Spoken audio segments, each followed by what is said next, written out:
Bloomberg Audio Studios. Podcasts, radio, news. This is a breaking news update from Bloomberg. Instant reaction and analysis from our 3,000 journalists and analysts around the world. Shares for Intel finished up 7.4% today. This after Bloomberg reported exclusively that the Trump administration is said to discuss taking a stake in Intel. The U.S. government potentially taking a stake in the chipmaker, which would help support the company's effort to expand domestic manufacturing. This is according to people familiar with the plan. I want to bring in Tom Giles. He's senior executive editor for Global Technology. Tom, can't stop talking about this story also in the context of what happened earlier this week with NVIDIA and AMD, what's happened with MP Materials and the $400 million investment from the DoD, U.S. Steel as well. It really just feels like we're in a new era when it comes to industrial policy. What does it mean to you?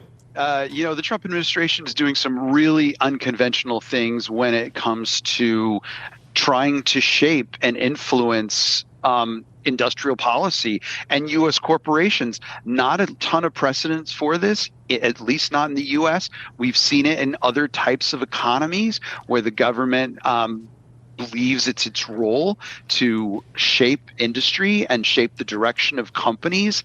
That doesn't always end well. I'm a little surprised that the stock rallied as much as it did, to be totally honest with you. I think in the near term, investors are looking at, hey, look, this is a bit of money. Think of it maybe as a bailout for Intel. Okay. Help the company get its financial house in order and accelerate these plans to build a foundry in Ohio. On its face, all of that stuff sounds good. Go ahead. I'm glad you brought up the term bailout, because I was talking to Carol about this. It kind of also feels reminiscent of, when you talk about the U.S. taking stakes in companies, it's not unprecedented. During the financial crisis, we saw this happen with rescuing banks. We saw it happening with rescuing automakers.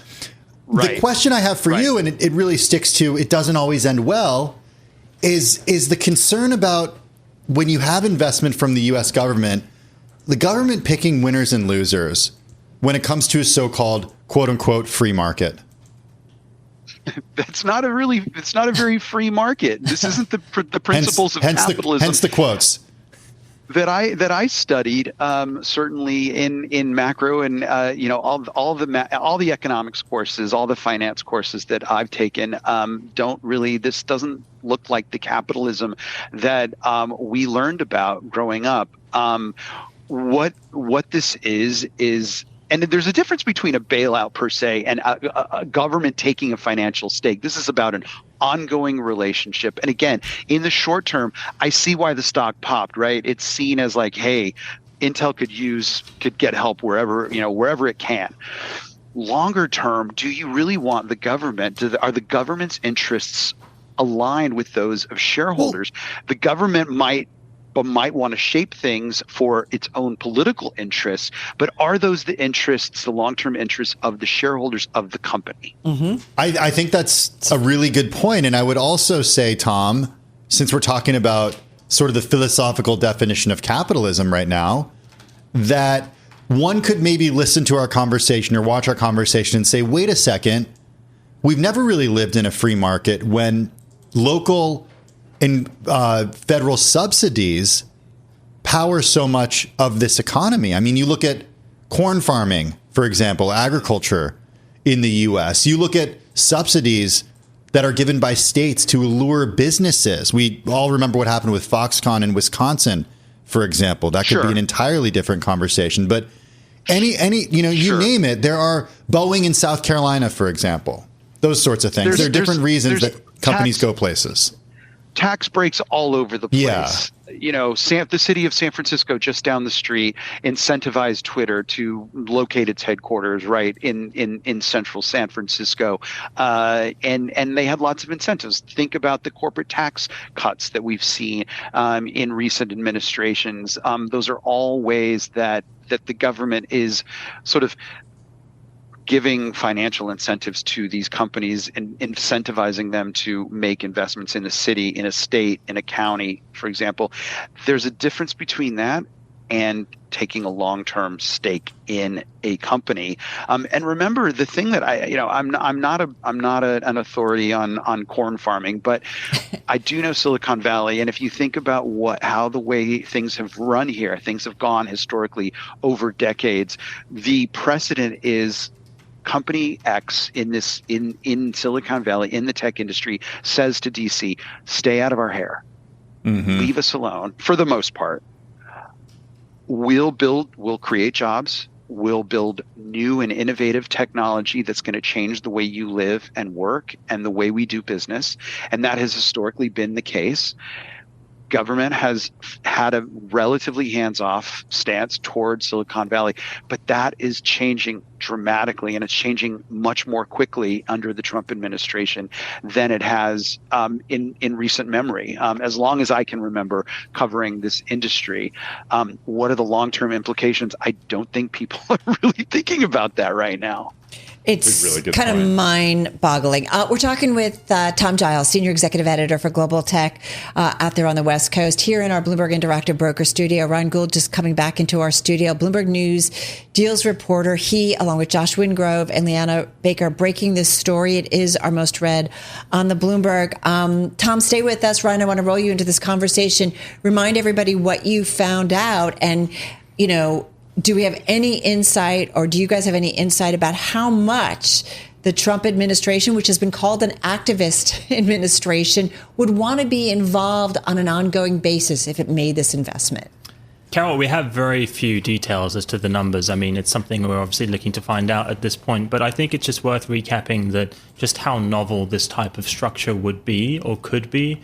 I think I came on here earlier on and said that there are very good parallels to be drawn between MP Materials and the DoD. That deal, I think if you just break that down, what did that mean for MP Materials and what could it mean for Intel? I mean, you look at that deal, it's something like, guaranteed purchases, loans, private financing, equity investment. I think these are all types of things that the government perhaps feels. And again, this is what you would think from a sort of outside view looking in, that if you give confidence capital in this sense, which I think is a good way to think about what this would be for Intel shareholders, if you give confidence capital to Intel as the most creditworthy institution in the world coming in and saying, we're behind you, we're here for the long term, that's a massive draw, especially if you're Intel and you're looking to bring in customers like Apple or Qualcomm, which, by the way, has been its mission for a long, long time to make its foundry solvent. Tom, is that what Intel needs, confidence capital? Is that what's going to be the turnaround key for this company that's been kind of struggling for a while? It has been struggling. I mean, you think about where they're lacking, right? They have fallen behind technologically, particularly in an age of AI. They have lost market share. Lip Bhutan, the CEO, has come in and he has been cutting jobs and taking some hard steps financially to shore up them from a financial perspective. But in terms of products, in terms of making themselves attractive, making themselves the place that customers around the world want to come for their chip making needs, that's something where they've fallen desperately behind. And so if you have a foundry, I mean, on its face, the idea of building a foundry that's an alternative to TSMC, right? This Taiwan-based mammoth company that is making most of the most advanced chips in the world. If customers want an alternative to that, Ryan mentioned Apple, NVIDIA, they all would like to have alternatives to TSMC. You don't want someone to have a monopoly, right? So there are certain things about this idea of advancing this chip making capabilities for Intel in Ohio. It makes sense, but it's really hard for a company that's struggling financially to get that off the ground. So again, getting back to that near-term equation, it makes sense for them to get a capital infusion. In the near term. Longer term, does it make sense for the federal government to be making decisions and to be influencing the direction of companies? In many instances, the interests of the government and the shareholders may be very much aligned, but there will come a day where the government may want to politicize things in a way that doesn't work to the longer term advantages of shareholders. That's the thing that people need to be asking hard questions about right now. Yeah, exactly. Tom Giles, so appreciative, senior executive editor for Global Technology, with his view and reporting there also on Intel. Intel shares still up about 2.8% here in the aftermarket. I want to keep Ryan Gould in here as part of the team that broke the news that's still moving shares of Intel higher. Once again, more than 7% to the upside. Earlier in the session, up another 2.9% as we speak. Ryan, I want to go to you off of what Tom just said, the difficult questions that need to be asked right now, because you and the team write about the president and his administration are adamant about boosting domestic champions in sectors that it deems critical to combating China on national security grounds. I can imagine there are a lot of companies out there with executives who are raising their hands and saying, wait a second, I'm critical. Where's my money? Exactly. I think, Tim, you raise a good point, because if you're any other company that operates in semiconductor manufacturing or even semiconductor, chip design. Hey, this isn't fair. Yeah, I mean, you would be looking on and thinking, what is the power play here? Yeah. I mean, AMAT's down 23% following its latest quarterly update. Exactly. I'm not saying anything is related, but it's like, hey, maybe I need an assist. Exactly. And, if you think back, let's just retrace those steps a little bit. Some of these challenges and some of these questions are being raised a couple of months ago, quite a few months ago now, before Lip-Bu Tem became the CEO. When Pat left, there was a big search that went underway. They used a headhunter. They spoke to people like Gary Dickerson at AMAT about the job. I mean, they spoke to a ton of people about the job. There is actually only one person who really wanted that job for the challenge that is on the table right now, and that is Lip-Bu Tem. Lip-Bu Tem is currently in that seat. He turned up at the White House earlier this week, cut a fairly, confident figure walking into the White House grounds, and is now, on the face of this, coming out with something that looks like a potentially very favorable deal, at least in the short term. I think, to Tom's point earlier on, at least in the short term for what Intel is looking to do, which is right-size its balance sheet, stem some of those losses, and make, sorry to use a Trump term, but make Intel great again. It's kind of wild. Well said. Kind of wild.